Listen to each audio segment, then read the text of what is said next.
This is Feed Your Mind, and look, the NullSchool map with the Gleason's projection showing how the sun is operating makes much more sense on the Gleason's map, which is the AE map, instead of this data being provided through the globe Earth. Because when you look at the globe Earth version, you won't see the perfection that the Gleason's map is showing. This is the same map that the UN is using. The United Nations uses this map as their logo. And so this is a more accurate projection. You can just feel it. Just look at the demonstration and see how this makes way more sense than the globe projection would. Just look at them side by side and you'll notice yourself. I mean, the sun is definitely made specifically for Earth. You can see the heat indications where I don't even believe that this is possible on the globe Earth, where you can see how the heat travels and the warmth is designed specifically for Earth because the continents are placed around the hotter areas where you can see the redder areas. Plus you can see the wind patterns make much more sense as well. And so even the oceans, the way the oceans travel makes much more sense. So the Gleason's map seems to be the accurate depiction of Earth. And we can see how the sun is made specifically for us because it serves humanity with light, warmth. And we know that the elite, they like to worship the sun. So they made a big deal about the solar system, and they want to basically have everyone subconsciously worshiping the sun. And they call the sun Helios. So they'll make sure that they worship on Sunday instead of the Sabbath. And so the solar system is definitely a pagan belief system brought to us by the Roman Catholic Church. And so this is probably why people like Will Duffy and MC Toon, who are allegedly Christians, like to put up the solar system as their model because they fill into the whole Roman Catholic belief system, is what I'm assuming. I mean, this is my opinion, but I believe that this is where it comes from. I'm not so shocked anymore how a lot of the religions, the Christian faiths, have embraced the solar system because they worship on Sunday. So they never bothered to question the history of how the heliocentric model became the most popular model and how people abandoned geocentrism. And so basically they were just born into this world and they just go along with it. They're like, okay, we're Christians, so we will go with the Roman Catholics, and we're never going to question why the Roman Catholics introduced the heliocentric model to the world. And so it's right there though in the history. You can figure it out. You just do a little bit of deep thinking about it because information really comes from within. A lot of times you can feel things. And so a lot of these people in the general public, they like to get all their information from science books and from what other people have passed on down to them. So someone had already did all the thinking and they just read the book and they say, this is how the world is.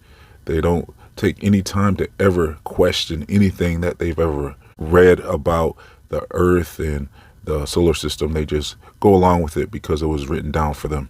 It's their religion, basically. So with common sense, you can see that the sun is a local sun. I mean, look at corpuscular rays, how you can see how the sun hovers above the clouds and provides the sun rays down to Earth.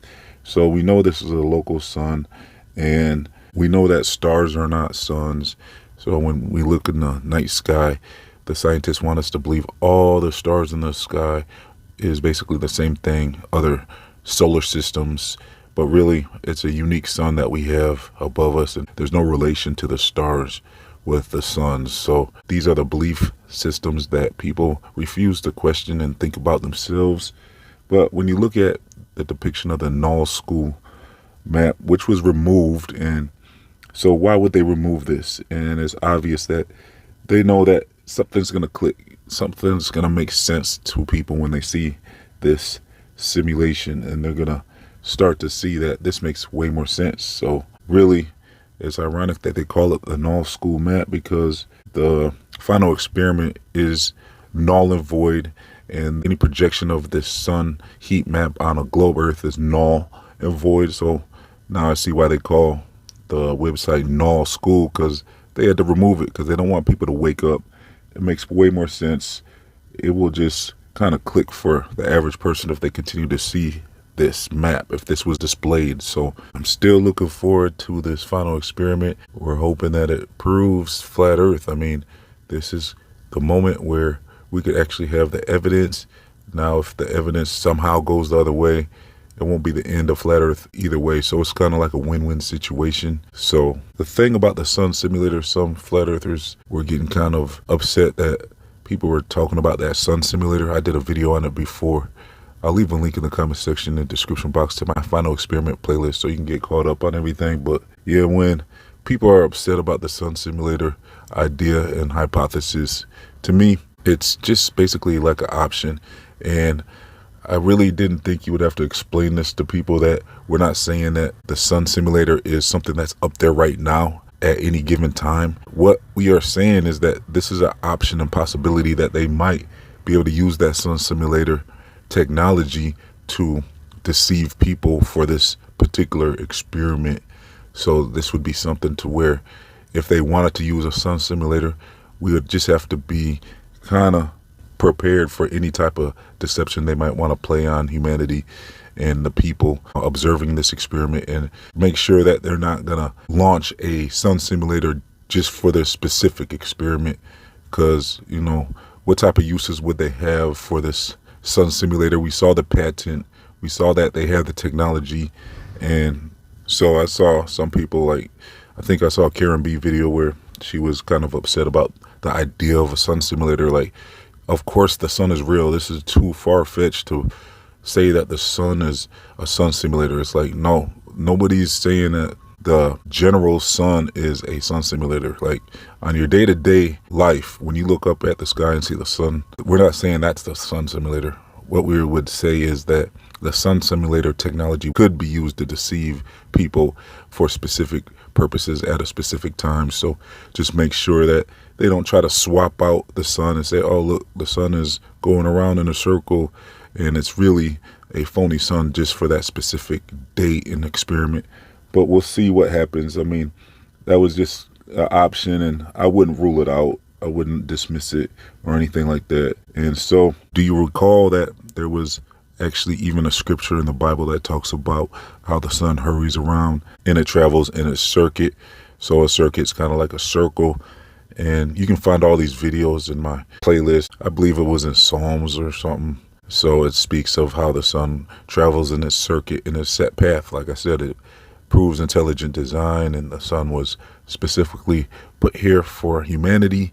And so with the Big Bang Theory, you don't have this perfection of, we just happen to be in a Goldilocks, where they're saying we're in this Goldilocks zone where we get the perfect amount of sunlight, and you know, you have a night and a day, and you have this warmth, and all the things that the sun provides for us could not be an accident. It can't be just a random thing. It's obviously proof of intelligent design. You got the sun, you got the moon, and how they operate in the heavens above shows us that they were placed here for this earth. And so let me know your thoughts in the comment section about everything. And I'm going to leave some links for you. Like I said, my Helio Deception playlist and my Final Experiment playlist.